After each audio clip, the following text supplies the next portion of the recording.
Pour réaliser une pâte brisée à la main, il vous faut 250 g de farine, 125 g de beurre, 5 centilitres soit 50 g d'eau, un jaune d'œuf et une demi-cuillère à café de sel fin. Le matériel nécessaire est composé d'une calotte, une corne et d'un marbre propre et désinfecté. La première phase technique consiste à sabler la farine avec le beurre. Pour cela, je verse la farine dans une calotte, j'y ajoute le beurre et avec les mains, j'écrase le beurre avec la farine. Cette technique doit être efficace et ne doit pas durer trop longtemps afin de ne pas réchauffer et donc trop ramollir le beurre. L'objectif étant d'obtenir un mélange granuleux ressemblant un peu au sable.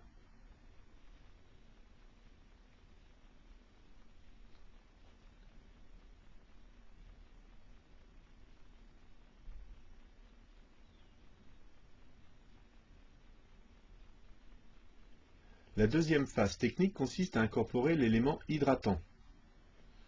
Pour cela, je clarifie l'œuf en passant le jaune d'une coquille à l'autre. Je verse ce jaune dans un bol, y ajoute l'eau, le sel fin,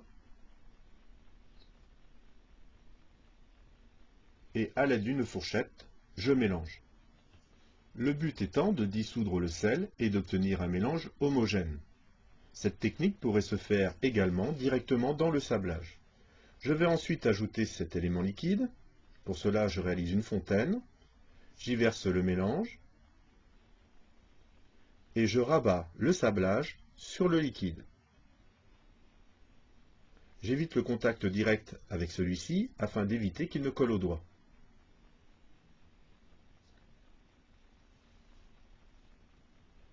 Voilà, je commence à obtenir une pâte qu'il me reste à phraser ou fraiser, les deux termes se disent.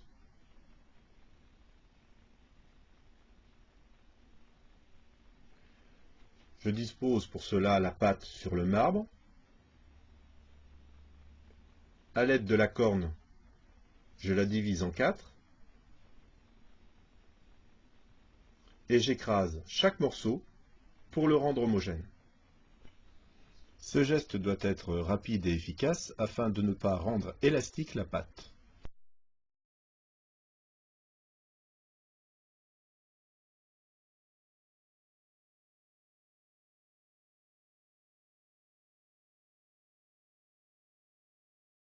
Cette technique peut également être réalisée à la main. Il suffit pour cela d'écraser la pâte avec la paume.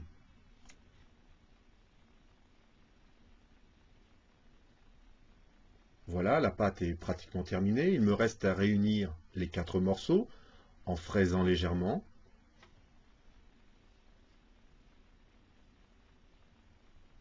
Je vais la couvrir d'un film alimentaire pour éviter qu'elle sèche. Et bien sûr, la conserver au réfrigérateur.